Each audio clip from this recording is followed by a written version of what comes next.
Does this record standing this far away? Good. Yeah, it should pick up the voice. You don't need to be up close, huh? Yeah, we're recording. We're live now, so welcome to the podcast. All right, thanks. I'm here with Ryan and Kari, our favorite aunt and uncle. We're the Funkles. If you guys hear that on another podcast, don't be offended. Exactly. I might be saying that to everyone. And Missa is here as well. Yeah, Missa is here too. Well, welcome. Is this your first time podcasting, guys? First time ever. Definitely. So there's a little pressure, maybe. I don't even think I've listened to a podcast. Well, when you guys drive back to St. George, this should be up online by then. But, well, let's just get into it.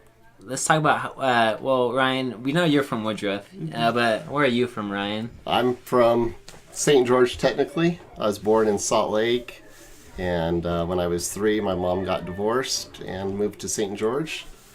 Lived there till 90. Then I went on my mission to Korea. Came home in 92. Then I met Kari in 94. Oh, wow. And correct me if I'm wrong, you guys met at university? Well, we met. So here's the funny story about that. So we had a class together, but we also worked at Wendy's together. Oh, So here I am. So I just got back from Korea the second time teaching English. And so Kari was just starting her sophomore year at Dixie, and I was too. And so we're there, and so all of a sudden this one day I remember seeing this amazing lady up front, and it was Kari. And she was at the cash register? Yeah, she was at register. I was on Sands, and I was too afraid to do anything and talk to her. And so the owner, him and I were good friends, and so he had said, hey, if you ask out Kari, that his wife, him and his wife would double date with us. Well, 4 weeks had gone by and I'd never asked out Kari because I thought she's too beautiful. Nice. She's not going to date a guy like me. And because I thought, she was way out of my league. I'm in the back of the kitchen and she's up front. She's Yeah, out of my league. She's the face of Wendy. She is. She was just amazing. And so one day after 4 weeks, the owner had put us on break together. And so we're in the back and I just kept thinking, all right, you got to do it. You got to just muster up the strength. So I said, hey, would you like to go on a date? And she said, yes. And I was wondering when you were going to ask because Russ, who was the owner, had asked her if I had done it. Anyway. Like weeks ago, and I just figured you just kept it on your mind like, man, when is he going to do No, it? and this little quiet guy might do it. But then the funny story is so when we were talking one day at work, I was like asking her, hey, what classes she has at Dixie, and she was like saying that she had this business class, and I'm like, oh, I got the same class, and I was so nervous. I asked her the time, and she said I think it was 8 o'clock class, and I'm thinking, oh, yeah, I got mine early too, or something, whatever, and so but come to find out, the funny part of the story is, I was such a goody-goody. I would sit on the front row, middle, and whatever. Come Get in, there early. preppy clothes, everything matched, looked good. Kari would always come in late in her sweats or whatever. Jeans and a t-shirt. So I never even knew we had the same class together for like a month. I sat in the very back and came in right at the last minute, and he was always front and center. Did you know he was front and center? No, you didn't notice him either, huh? No. Yeah. I think we had already, I don't know, we knew each other from Wendy's first, and then we figured out that we had the same class. Yep. So there's never a moment you thought, I recognize the back of that head. No. I recognize that haircut. Yeah. I was half asleep. It was an early one. I know. I was going to say 8 o'clock class. Wow. I was lucky to even make those. So. And from there, when did you guys start dating seriously? So So school starts always in the end of August. So our first date I think was around I want to say October 11th, and because I had asked her out and she said she couldn't go that weekend because she was coming home for conference. And so she says, I will the next one. So I was like, all right. So we went on that double date with Russ and Robin.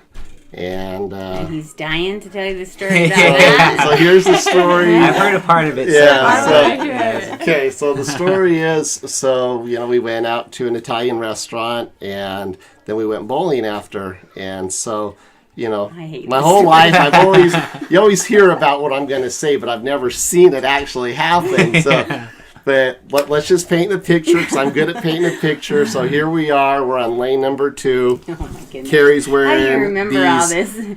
blue jeans that just fit perfect everywhere, and this red sweater, and the back of the blue jeans had a little X up above where the belt loop went. I can still remember. That's every man's weakness. Oh yeah. X. So we it was Kari's turn to go up and bowl, and the first time she went up, she went and took the ball back, and the ball slipped out of her fingers, and it went and came towards me, and just the way she handled herself, she was just amazing. And So how did she handle herself? to me, I would think you would be so embarrassed that you would run off, or should never want to see me again, or maybe cuss and swear. I don't know, but she just had such poise, and she just hung in there, and she, we bowled the full game, and we had a blast, and it was awesome. So she acted like she meant to do that. I don't know. Or what happened in laughed your at mind, myself. Kari, when the bowling ball just flew out? Were you like, It oh no? flew out, and I felt stupid, of course, but I don't know. I just laughed and was glad I didn't kill anyone. I don't know, just continued to have fun. I don't know. It was embarrassing, obviously, and I hate the retelling of it. But I don't remember. I don't know. I don't have a memory like Ryan does. So I couldn't tell you what I was wearing that night. But yeah, I just remember I was embarrassed, but it was just they laughed and I laughed, and it was. So how long did you guys date before you guys tied the knot? 11 months. Yeah. So our first date was October 11th of 94, and we got married September 9th, 1995. And then Ashley wants you to tell the engagement story. So the engagement story, I'll tell it. You can fill in the blanks. So Did you guys go bowling again? no. So here's kind of a lead up to it, So we always knew, we had always talked marriage, and we knew we were going to get married, but I felt like I had to do things the right way, or the old-fashioned way. So we came up to Woodruff one weekend, and I sat down in the living room with her dad, Wes, and he knew what was going to happen, of course. And, but I was so nervous, but Wes kind of gave me a hard time, like trying to twist my words or this or that, just the way he was fun. And Kari and her mom, I think, were up in the kitchen around the corner, and they could hear. I don't know if they could, but he was just great. But I knew I did it the right way, so I thought, okay. But so we also had our rings made. Because we designed them and had our rings made personally. So the rings finally got made shortly after we got back from Woodruff, and they were finished. So I just remember thinking I want to kind of do it in a fun way. So we loved to go to Snow Canyon State Park in St. George, and that was our place to always just kind of go hiking and hang out. It was just the place for us. And anyway, He's gonna cry. so one morning I'm kind of a romantic guy. I kind of do all these little things how I think it. So I got my juice and donuts and whatever in the blanket, and so put everything in the backpack. And she had to work that morning at 11, so I went down and woke her up early at her apartment and said, hurry and get dressed, let's go for a quick hike. So we went for a hike, and we kind of went to this different trail where it had this different lookout. So we went up there and sat down the blanket, and we were just kind of talking for a minute. And so I had the ring in my pocket because, I couldn't hide it really anywhere else. Yeah. And so then when she was looking one direction, I pulled the ring out and I put it on one of the donuts. And because she wasn't eating any, so I'm like, hey, do you want a donut maybe? And she said... Not right now. And I'm like, Like, serious, dang. like you're killing the moment, you know. Plan B, abort. So, but she did turn around and she saw the ring, and so I got down on my knee and asked her if she'd marry me, and she said yeah, and we kissed, and here we are, 3 kids and 1 dog later. Yeah. Did you know that was coming at all, Kari? Not or- that day. I mean, of course, we knew that we Yeah. designed the rings, but no, I had no idea that that's what he was doing that morning. And Ryan, I was curious. With the day you came up to talk to Grandpa or Wes, Grandpa, was that your first time in Woodruff? No, I've been up here a few times, but the first time I met Wes and Dorothy, or Grandpa and Grandma, so they came to St. George one winter, well, because, when we started dating in October, but they came to St. George in December. I think they were going to Vegas to the NFR rodeo finals, because they'd always do that, but so they stopped by Kari's apartment, and I was just scared to death to meet him, and that, gosh dang, if they weren't the most amazing family. Yeah. I've always said, if I could, nothing against my family growing up, but if I could be reborn into another family, it would have been the Tingey family. Mm-hmm. They're just so unjudging, so loving. It's just the neatest feelings whenever you come to Woodruff and see all the kids, and I've been blessed to have that in my life, and my kids and the cousins and the relationships, but they're just the neatest people. But I remember Wes, like I say, that first time, he's just kind of like I am, I think, or how I've always aspired to be, but he knows how to have some fun and do jokes and kind of give a little bit of a hard time, but he was great. And then the other member I met first of the family was Ty, who was Kari's younger brother. And I got to tell this story, and then I'll let Kari talk. Yeah. So here's the story. So Ty was a junior in high school, and he was a big bull rider in high school. He was a state champion, I think, when he was a senior. Took 7th in nationals or something. But anyway, so Ty was a good kid. But I remember Kari saying, "Hey, my brother's coming down for a rodeo in St. George," and so I'm like, got to get in good with the family, and if the brother likes you, it might help, Got to buy a pair of boots. Never owned one, never have it. So I remember went over to Kari's apartment, and here was Ty and his buddy, and, how high school boys talk, but I remember the first words I heard come out of Ty's mouth, he yelled at his friend, kind of in a joking way, but he's like, "You're so stupid, you can't chew bubble gum and scratch your butt at the same time." And I just remember thinking, all right, these guys are good. I can hang with them. I can get along. So they were just the best. And then the first time I actually came to Woodruff, because this is the other funny thing, I think, but so I served my mission in Korea, but but I always would wear Birkenstocks or flip-flops and shorts. That's just kind of what I do. And so here I am. I came up for that first Thanksgiving when we were dating, and I dropped off Kari. Then I went down to Salt Lake, but I dropped off Kari. We walked in, and it's snowing outside, and it's like, I don't know, 5 below or whatever, right? It's cold in Woodruff. And I walked in, and, Kari's dad was like, "Ryan, why are you wearing them short pants?"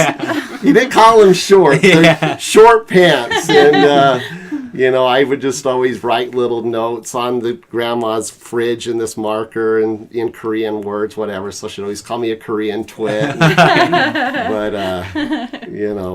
just some of the best memories, the funniest memories I have are up here. Oh, that's so fun. I know when you're saying that you like to have fun, one of my favorite things is hearing you do something silly and Kari from the other room go, "Ryan!"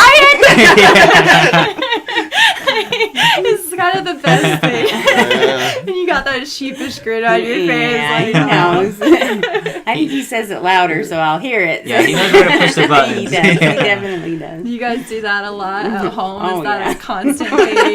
Definitely. So do you play any pranks on Ryan at all, Kari? Do you ever push his Pranks? buttons? Oh, I don't know. I can't think of any.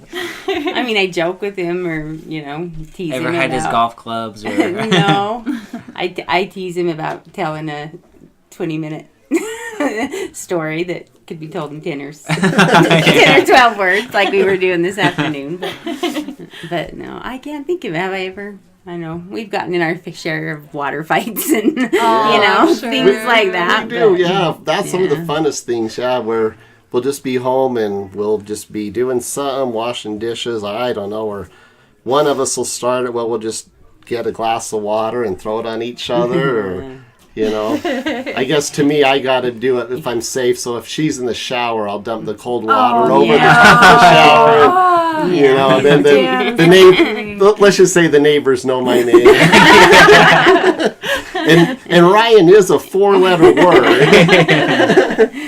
So. He gets stressed out about things, and so it's fun to tease him, like when he hit that deer, and Yeah. and then he was just like nervous driving everywhere, and so we were coming up here one day, and I just put my hand on him and said, "Deer." Kari. I love that The story. PTSD kicks in. Yeah, It's so He was swervy. it was funny. That was just things like that. I like to tease him about. The other thing she likes to do for me or tease me or whatever is so when I drive, I get tired a lot sometimes after, it's a long drive up here. So, I'm a district manager at Wendy's and a lot of pressure and stress sometimes with that or things that, you want kids to be good, and there's frustrations with some of my managers. And so the best way, I don't need to take coffee or Valley or, with no dose or whatever to stay awake. She just starts talking about Wendy's, and she knows. She knows if let's say Bob's a bad manager, she'll say, "Oh, what do you think about Bob? Remember when he did this?"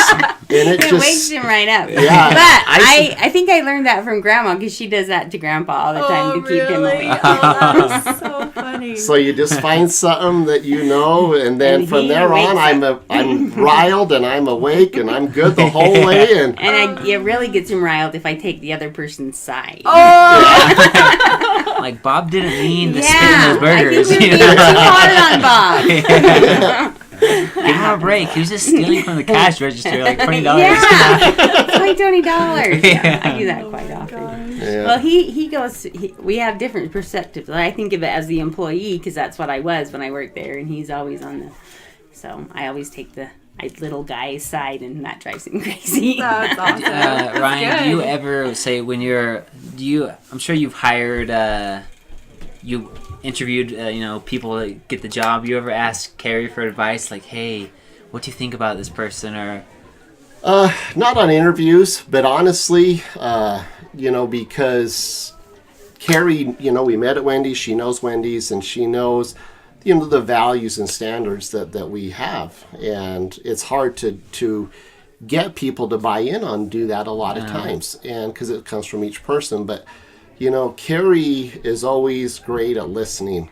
We go on a walk almost every night together, and that's just our little one-on-one, and it's literally she's my counselor. Yeah. She's my psychiatrist, and she knows that if she's gonna talk, I got to get it all out of me. And that's probably the one place where I am selfish in a relationship, but it's something that she's helped me with a ton, because she will, like she said, she'll take the other person's point of view a lot, and it helps me see things from their side, that just a different paradigm focus, so I learn to look at that coin on the other side, not just always my way. But she's always been great advice, and that's the one thing that I always admire Kari. She has such a great common sense approach to things, where I'm very directive and I do things too quick without always thinking about the consequence. So that was one of the other things. And let me just say one other thing, I'll let you ask the next question. But let me just say, when it came to dating Kari and her, I was one of these guys where I'd always grew up that I always thought in my mind. So I was the first out of 3 kids, and my mom had been divorced twice. My dad had been divorced 3 times.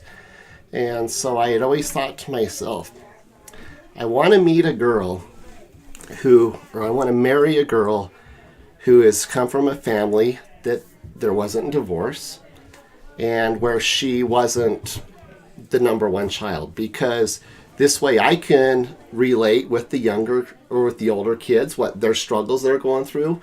And, my wife could relate with the younger ones and whatever. And also with the marriage, kind of seeing what worked and what didn't and things like that.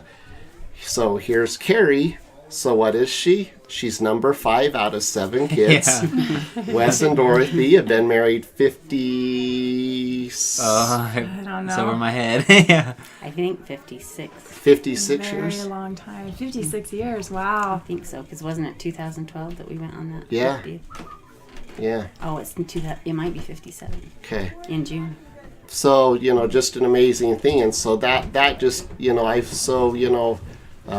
it's just been great to see their role models and their examples to me. But that was just one of those things. And so there we go.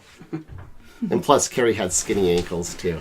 Yeah. But that's another podcast. Another podcast just about Kari's skinny Conspiracy. It was on his list. He had to have a woman with skinny ankles. They've grown over the years. They look great. Because chubby ankles is a turn off. I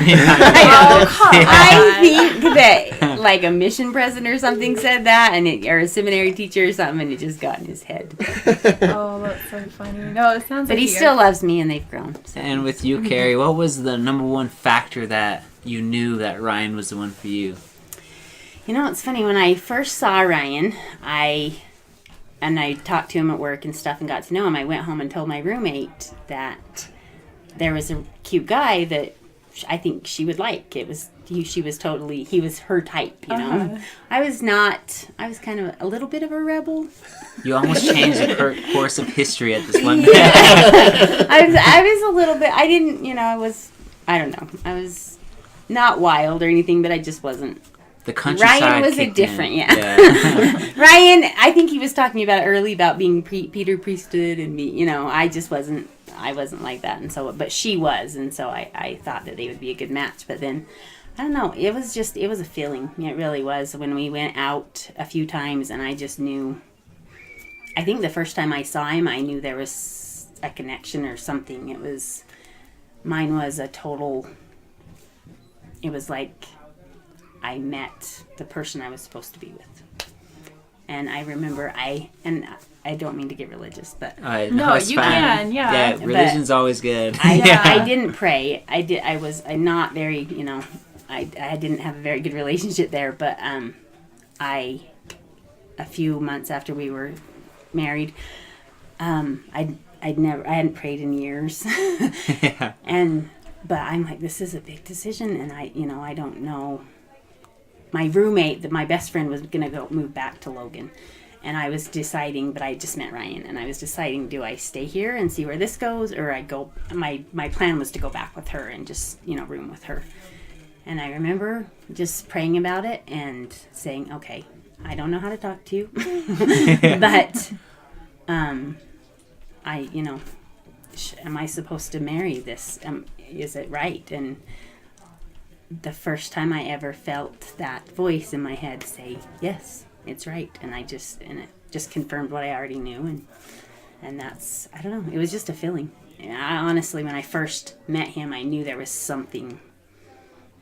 I think that's why I hadn't even talked to him at that point. I just told my roommate, there's a guy there. And he was totally not my type. We were, yeah. Night and day from what my last, relationships were like, but so much better. And he was so kind. He was so, so kind. And I wasn't used to that either, very giving and not like me. It was all, he'd pick me up or he'd just bring me flowers all the time and just things that I was totally not used to. Oh, that's awesome. And he, but it wasn't very long before I just knew. And then I had that, experience. And it's funny because I still wasn't very religious after that, but I can't ever deny that, You had received an answer. Yeah, I received a very clear answer for the first time. I'd never really asked for one, but yeah, so. That's wonderful. That's good. I'm good. Yeah. So, yeah. So you guys have been married for how long? 20 3. 23 years. Round He's of the applause. date guy. He can remember October 11th, our first date. I wouldn't even know where to guess. Hey, let's test Ryan's knowledge. Oh, all right. He's Okay, good. first kiss. What day was Oh, it? I bet he can tell you. I don't know the day, but it was after a few dates. You know, I wanted to make sure and not scare her off, but I didn't know either. I mean, I graduated from high school without kissing a girl. So I was really not did a lot of that stuff, you know, and so I just didn't know how to go for the kiss or whatever. I always wanted to, but I think it was out in the front yard by her car, leaning up against her little Ford Escort that she had got from Grandpa and Grandma. But you know, I just remember, I think it was up there that night after we watched a bunch of videos on Kari on my mission and probably bored her to death. What a treat. But I remember There was a box about this big of pictures. Nice. Baptize this guy. Yeah, Baptize this exactly. guy. That's exactly how it This was. guy didn't get baptized, but later he did. But I remember sneaking my hand and my pinky kind of touched her hand, and you know, then I got more stuff. But yeah, so we did that, and I think we literally spent every day together Yeah. until that Easter. Literally, I think. Well, she came home for a couple of days for Thanksgiving, and then Christmas, and then Easter, and other than that, we spent every day together, pretty much. So 23 years of marriage. What do you guys have any advice? Like, what's the biggest, best thing that you can do in marriage that Let me you've get my learned? pen. Yeah, for us newlyweds, Yeah. right? That are still learning. Don't give up. Don't give up. And especially if you've got kids involved, don't let people tell you kids are resilient. Yeah. I mean, they are, but we all are. But don't give up. Just, I mean, it's important. I know sometimes it seems like the challenges are insurmountable, but if you just keep trying, another day. That's my advice. Just don't give up.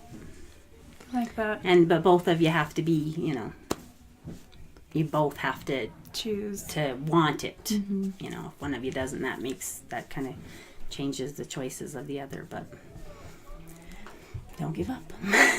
There's I think one of the more times I've ever gotten pretty emotional, it was with you, Ryan, Really? dancing with Kaylee at her wedding. Like, I started to tear up pretty bad.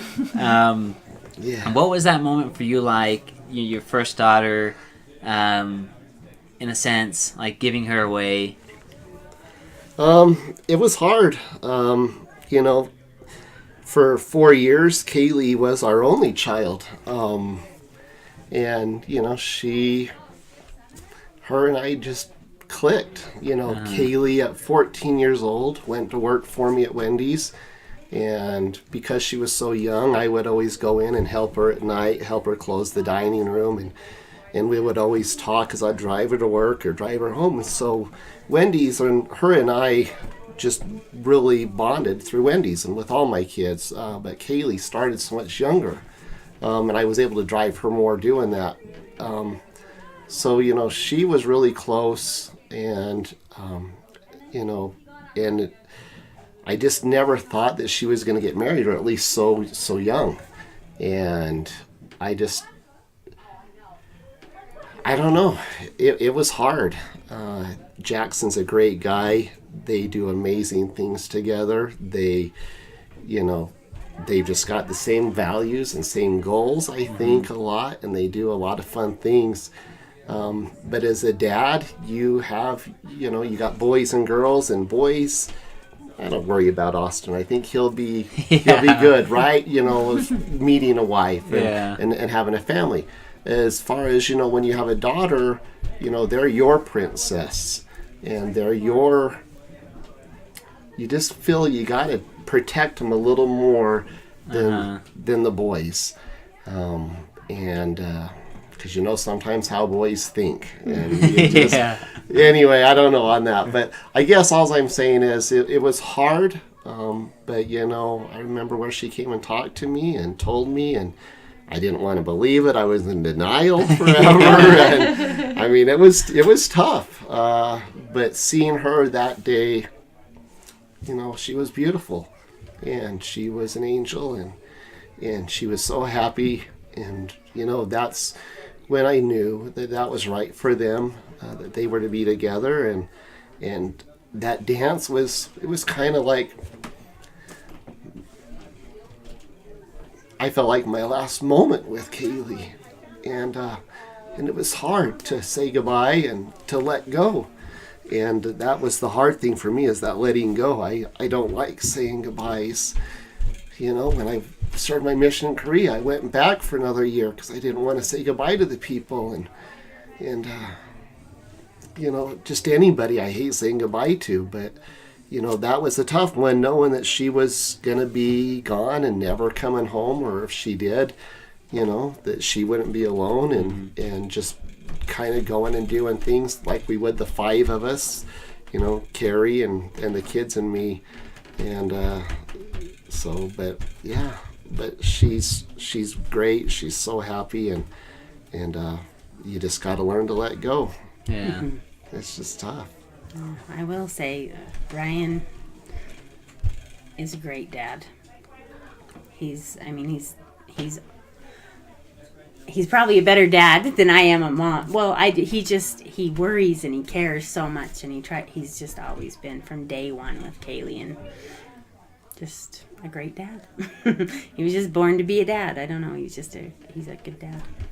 That was, you know, when things, and I don't know, marriage is hard. It is really hard. But watching Ryan, he didn't have his dad from the time he was 3 years old, just very limited relationship. And seeing that void in his life and how it affected him just made me want to, you know, when those things got hard, I just didn't want that for my kids.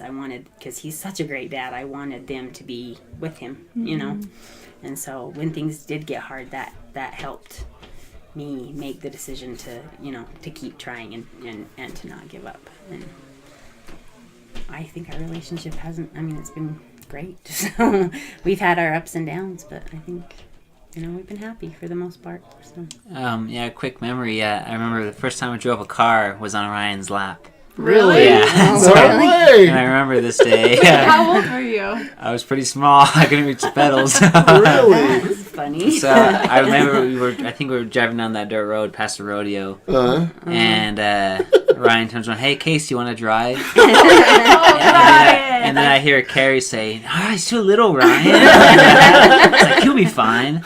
Next thing I know, I was steering the car, and Ryan was pressing the gas. We used to do that with the kids when they were littler too, so that makes sense. We would drive home from church, and you let them hop in the front seat. We had cops in our neighborhood, so that wasn't very smart. But yeah, that's funny. That is, I can totally see him. That actually stuck in my mind clear as day, which is kind of funny too. That's crazy. That's interesting. What a great memory. Was it him that peed on you?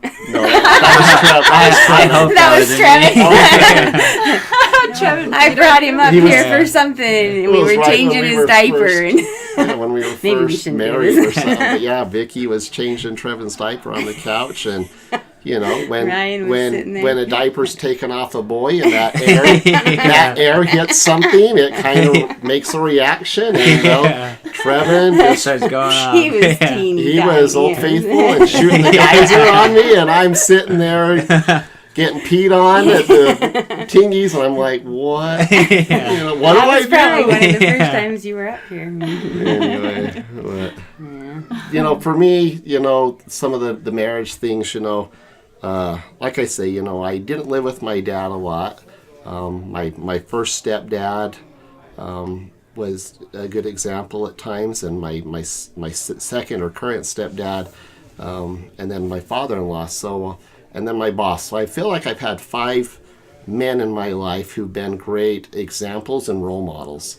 And those are just some of the things that I guess it's helped me with. But, you know, with Wes, you know, it was knowing that you got to have fun in the marriage and the sense of humor. Like I say, you know, I remember this one quick story about Wes and Dorothy, because this is also kind of for them and their posterity. But before they had remodeled the house that they're in, so I don't know if you guys know, but where the kitchen is now, that never existed in Grandpa and Grandma's bedroom. So there was the one bedroom that everybody shared upstairs. Or the one bathroom, sorry. So Kari and I, it's a Sunday morning, we had come up for, all think back when you guys were growing up, everybody was getting a baby blessing, like every 6 months. It seemed like there was a kid being born, Deshaun or Darren or Brian. But Kari and I were in the one corner bedroom that's right next to the bathroom. And Wes was in the stake presidency, and so he had early meetings on Sunday mornings sometimes. And so we're in the bedroom, and I remember Dorothy was in the bathroom first, getting ready for church or whatever, showering, and Wes came banging on the door. Dorothy, I need to get in there. I got a shower. I got a meeting in Kemmer or wherever he had to go. And I'll never forget the words she said, or the line, Wes, failure to plan on your part does not constitute an emergency on mine. So I was like, these guys are awesome. And then one other time I was talking with Wes, just sitting on the couch when we come up, but he I don't know if he could tell something was wrong or if he and Dorothy had an argument or something, but he says, Ryan, I've never what did he say? I've never lost a fight in my life. An argument. Or an argument with Dorothy. I've never lost an argument with Dorothy. I haven't finished 99% of it, but I've never lost one. So I've always thought that's how I need to be too. So I'm going to say the same. I've never lost an argument with Kari, but she's, when you look back, she's my rock. I always tell her she's the light, and our little funny little quip that we have is, whenever we say goodbye on the phone or at night or on bed or whatever, we say, I love you. She says it first, then she says, I love you. And I'll always say, I love you more. And she'll always say, Impossible. And so, but that's just some of our little things. But, to me, for the guy, find some role models and look at the things they do. My current stepdad, he writes notes for my mom, and that's given me ideas. And so sometimes I'll put a note by the gallon of milk or under Kari's pillow or some places at times, and just the different ways. My dad taught me work ethic, and one of my favorite things that he does is he carries one of those everywhere he goes. And she's pointing at a handkerchief. Yeah, sorry, I forget the word. Yeah, he has good. a handkerchief in his pocket everywhere we go, and whether I have allergies or I'm trying out, he is always prepared. But I think that's one of my favorite things about As soon as you sneeze, he yeah, he go. has it. Oh, that's classic. It's awesome. That's one of the things I love lots about him, but that I've always loved that he does that. I almost feel like as generations get older, romance is not as popular as it was before. Or it's different. A different way. But I think it's when your guys' like early 90s, right, when you guys started dating and were married, almost like it better that way, Now everything's just on the phone. Yeah. I think a lot of people miss out on that too. Yeah. but It's a good The beauty of the handwritten note. Or See, I feel like I gotta step up my game. Okay, Dan. Okay, leave notes on your pillow. Write that down. Whenever he goes out of town, I have a hard time when he leaves. He travels quite a bit, and a lot of times I'll find if I'm having especially hard time, I'll go to bed at night and find one under my pillow or or whatever. So. And then for Kari, this is where we, like I say, we are so much opposites attract. Kari grew up, big family on the ranch and the farm, and I grew up, I'm not saying St. George is the city, but, I grew up, compared to here. But, I grew up, the preppy lifestyle, everything had to be, high-end clothes and whatever, it was just the way I was. And so, but Kari's just so down-earth common sense. And I lost the thought that I was going to say. Dang it. I think that was just something like it. But, she just always keeps me grounded, so we don't because let's just say when we first got married, I didn't listen a lot, or I was selfish at times, and I bought a sports car. And I think we're still probably paying for it in some way or another. Oh, no. Or for her birthday, our first birthday of being married, I bought her a big stereo, like the big 5 speakers that stand up on the side of the TV. But really, it was for me. But and then and then Kaylee was born, and then I think, that really brought me down to earth, saying, okay, hey, it's time to, Kari, one of her favorite scriptures is, when I was a boy, I did the things of a boy, or something like that, and when I'm a man, I did the things of a man, something along that lines. And so, it's been good to always have that communication, to know that she's there to help me kind of keep making right choices. Well, we help each other, because I'm naturally down here and he's naturally up here, and so I say he keeps my head above water and I keep his head out of the clouds.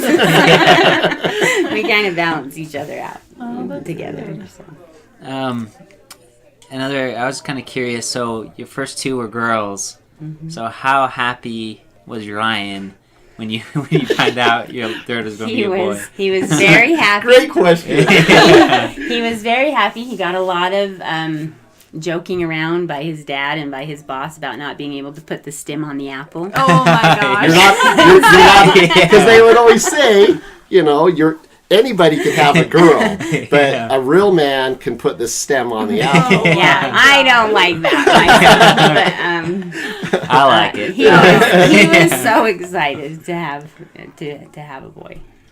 But I know the first time that we actually, so here's a really funny story about the first time. So, when we first got pregnant with Kaylee, our oldest, so we were poor, working, and oh, please don't tell this story. I will, it's fun. Oh no. So here's just a funny story about us. So it was a Sunday afternoon, and I remember thinking, all right, we've got to make some decisions, because we either need to get on birth control, because Kari had a hard time on birth control pills, so we got to find a different birth control. And my only thought was the Trojan man, or roll the dice. Okay, so that was us. And so, but she was like, well, let's, because we had to get off him. So that Sunday, she's like, well, run up to Walgreens and, get some. Mm-hmm. But while you're at it, get a birth control or a pregnancy test. Get a pregnancy test at the same time. I'm so, here I am checking out, and you can only imagine the lady. Let me see. Aren't these opposites? You're buying condoms, but Ryan, this you is are also buying a pregnancy test. So we took it home, and I got home, and she did the pregnancy test, and sure enough, the little, what if it was the plus or whatever, it showed up on the stick, said we were going to have a baby. And that next morning, there's a really fun candy shop in St. George, and I went and bought, because, when a guy has a baby, they pass out cigars. Yeah. Okay, well, I wasn't going to wait till the baby was born 9 months or 8 months from then, whatever. So I went to this candy store, Judd's, and I bought all the little candy cigarettes that they could do. And so that day I took them with me to work, and I was outside, kind of running the outside because we were so busy in the drive-thru in those days. And I was passing around all my favorite customers and telling them, hey, I'm having a baby. And I just announcing it and telling everybody, and I guess, you weren't supposed to do that until the first trimester's over. But I was just so excited and ready to start and do that. But yeah, good. And how is parenthood? How is parenthood? Now, right? Yeah, you got some teenagers. You got one out of the house. And... So yeah, they'll be this year. They'll be 22. It's Kaylee and married. She'll be married 2 years this May, and Ashley will be 18 and graduating, and Austin will be 16. So they're independent, and I think the how is it? What was the question? How is parenthood? It's hard. It's hard. I mean, it's when you have them as babies, and they're so fun and they're so cute, and you're worried about them, but the older they get and the further they get away from you and you can't protect them, and they're out on their own and doing stuff, it's hard and it's heartbreaking. It's amazing. Family, there's nothing like family. But it's, I don't know, it's hard. But it's, I don't know, there's nothing like having your family, your kids around you. And still, Kaylee will sometimes come down, and when we've got all of them together and we're just, and we don't have a very big family, but it's just, I don't know, family. How do you To how me, do you explain how great family is, Yeah. but also recognizing that it's hard. to me, I've always kind of taken at times a Papa Bear approach, where I want to protect him, and because I grew up that way. I grew up without my dad. My stepdad wasn't really allowed to discipline us or do a whole lot at times, and so my mom was very overprotective, and so that was my approach to thinking how you raise a kid.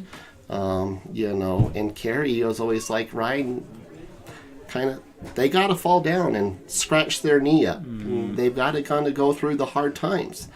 And, and as I've let that happen, here's another funny story, I guess. I've got it, I don't know. But, as a first-time father, here's Kaylee. She's, 6 months, maybe, whatever. She was born in June. So here it is, Thanksgiving. So we're up here in Woodruff. And, Carrie's mom, Dorothy, is holding Kaylee at the big tables, that are set up. And all of a sudden I look over, and Dorothy's feeding Kaylee mashed potatoes. And I'm freaking out. That's not formula. The book says you can't do that. Right? Something's going to happen. And she's like, Ryan, what do you think we grew up on, And it's so funny when you hear that, because to this day, potatoes are Kaylee's favorite food. Nice.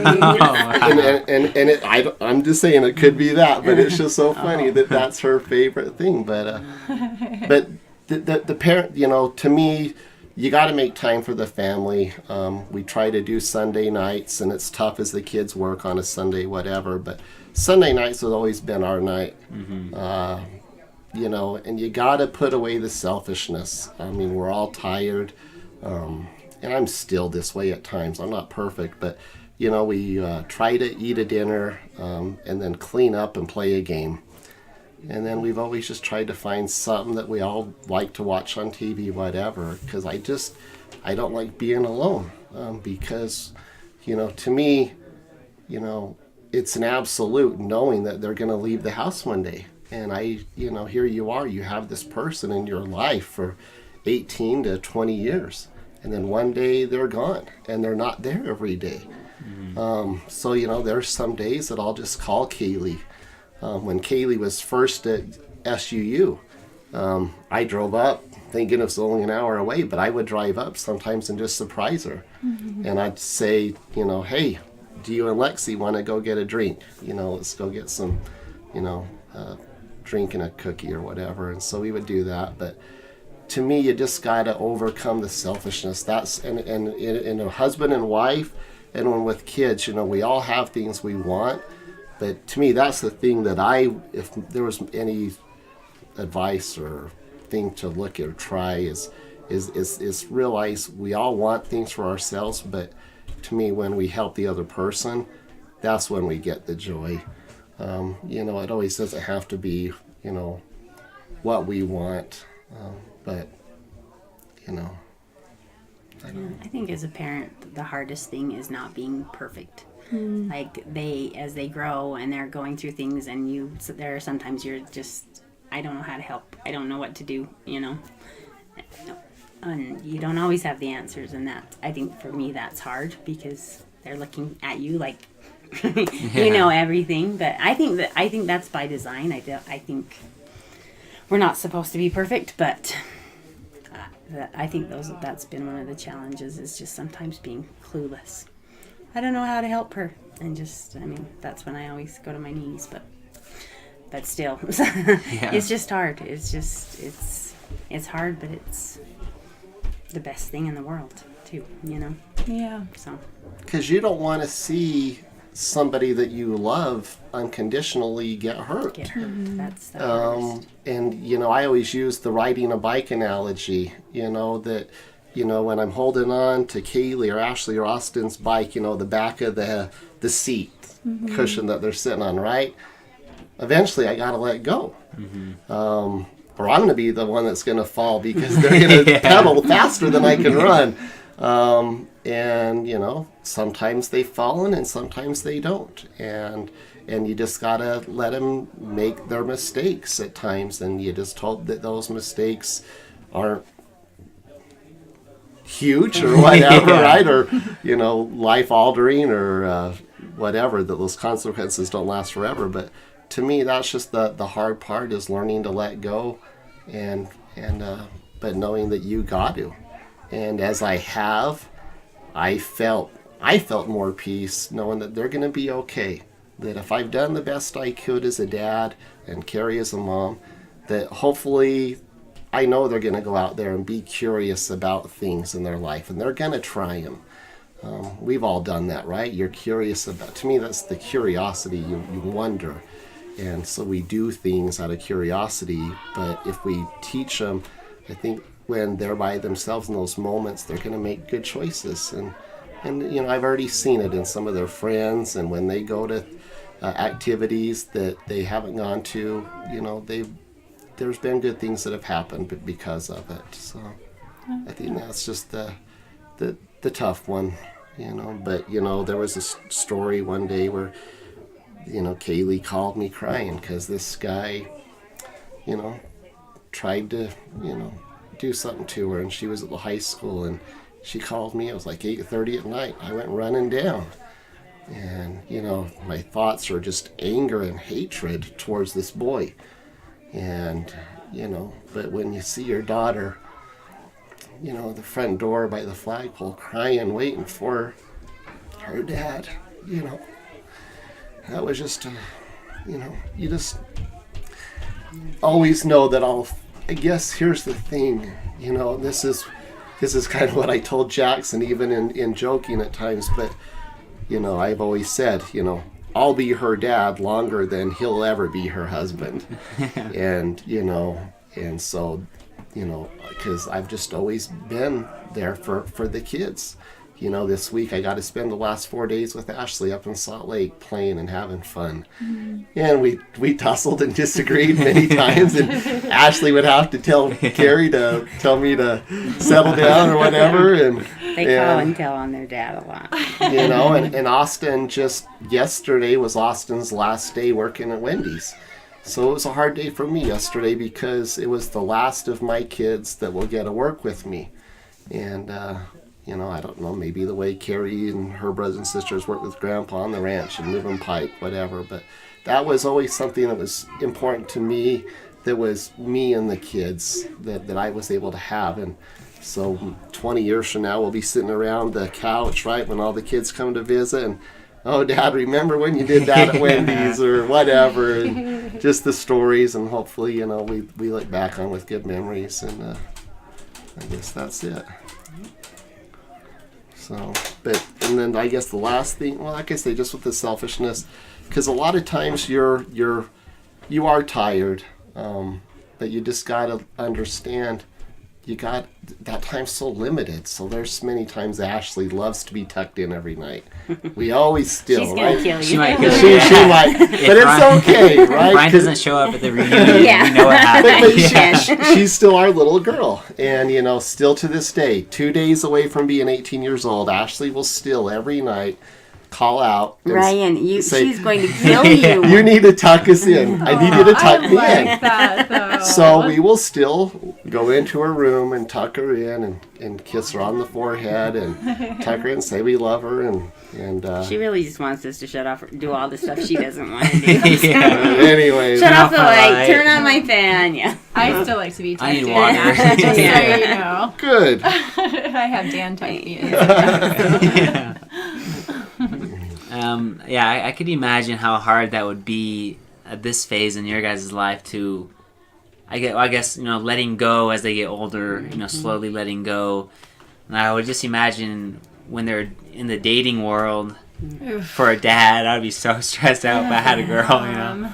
But, it's scary, I think, as a dad, well, as a parent, because, I don't know, boys can be scary sometimes, but one of the worst things is to watch a broken heart. Yeah. yeah. I mean, as a mom, and knowing there's nothing you can do to fix that, or, just she has to feel it, there's nothing worse than watching. And I'm sure Ryan's like, I'm going to strangle this kid. Yeah, oh yeah, he does. You didn't give my daughter a Valentine's in the 3rd grade? You're dead. Yeah, and I think that's one of the hardest things, I think, watching him get hurt. I agree. That's a tough one, because you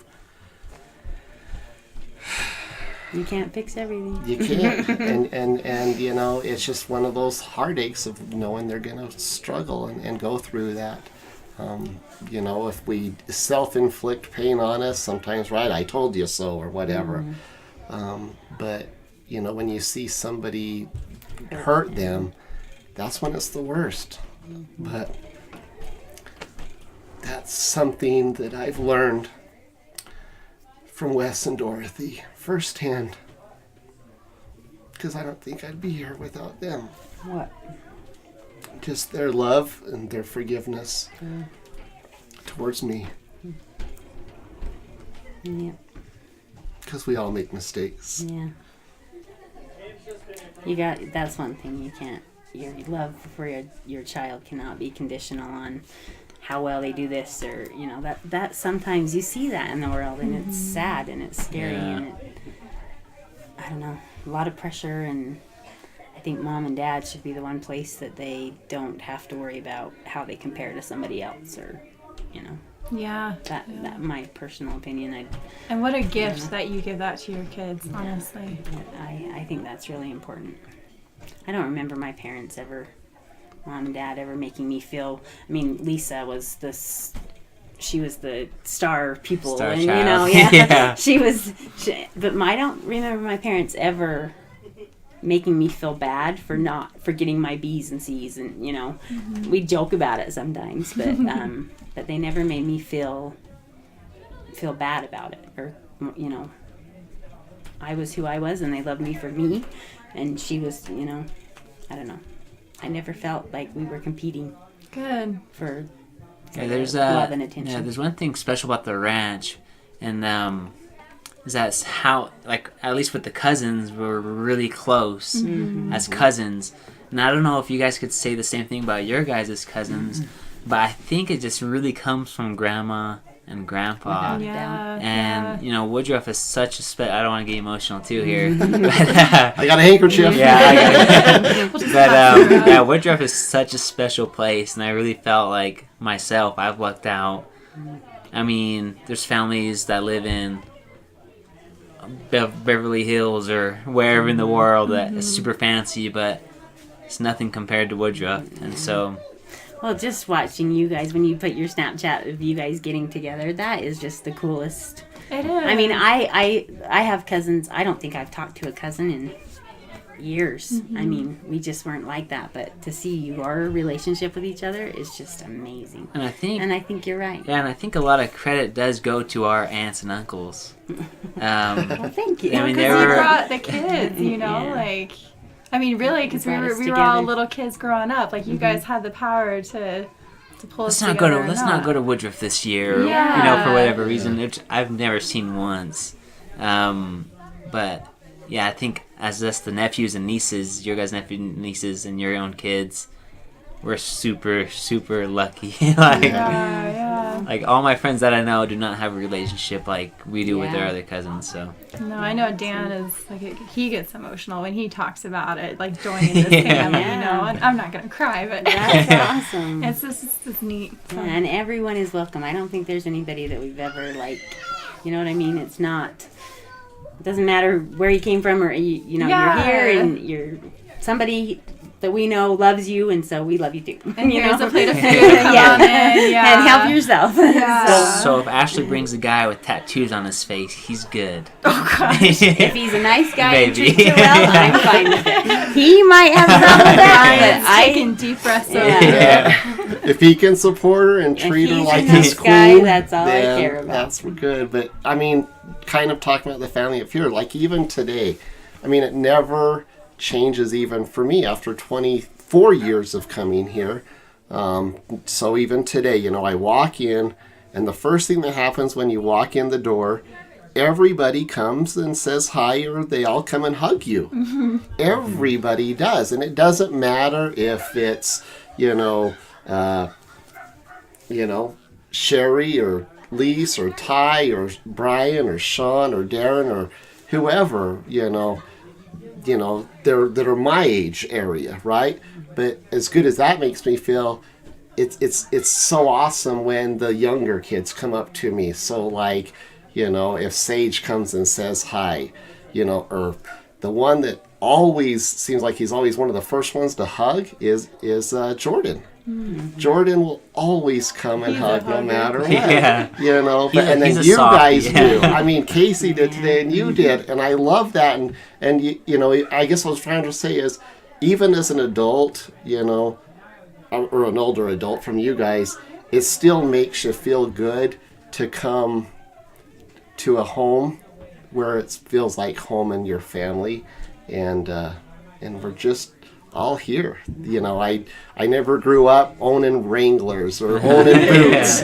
I didn't live that life, and sometimes I felt like I didn't know how to kind of have that common bond or some way to communicate about things with Kari's brothers and sisters, but we've just always found a way to talk about things, and we just have fun, and I think everybody's so accepting, but we just love to get together, and the one thing I had always told Kari when we got married was this, because I knew how important family was to her, but especially Thanksgiving, because Thanksgiving was always Kari's thing, but there's always 3 weekends that we're always scheduled to come up here, and it was always Thanksgiving, Easter, and the lake party on July 24th every time.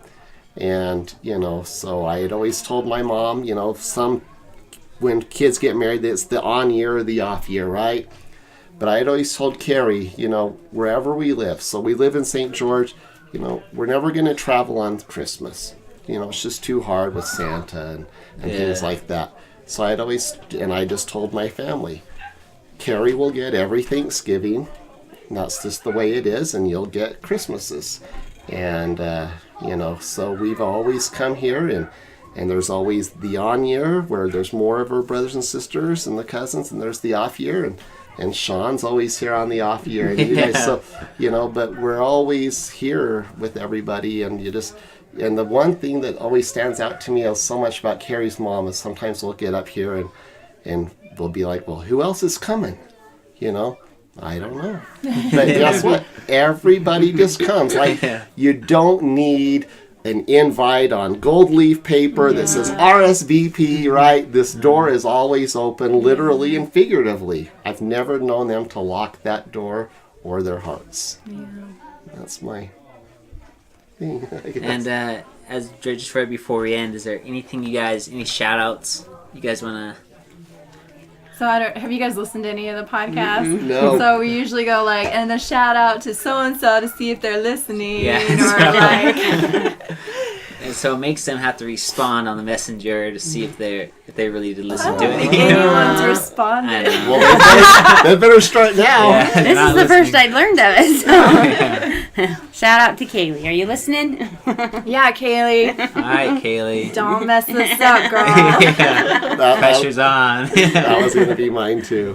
She's not here with us today. So I just want to thank you guys for coming on. I want to thank Missa for coming on. I was really nervous to ask. Why? I don't know why, but Well, it's kind of like like, I don't know, because you're asking people to tell their stories, and it's like, I don't know, like sometimes people get a little, I don't know. And I'm glad Missa stepped up and she took care of me. So I've been nudging him all afternoon, like, Kacey, Yeah. and like, Ryan's excited about it. I would come down here and just pace back and forth. I even told them, oh crap, I don't know what's that. Casey, let me tell you a little secret about me. If you ask me, the answer is always going to be yes if I have to climb a mountain to get to it. So. I remember that.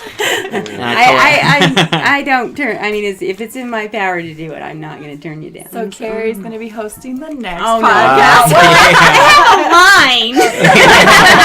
line. No, that would be a very quiet podcast. If we had Kari and Damon do the next podcast. How you doing? Good. Let's go. Shout out. Done.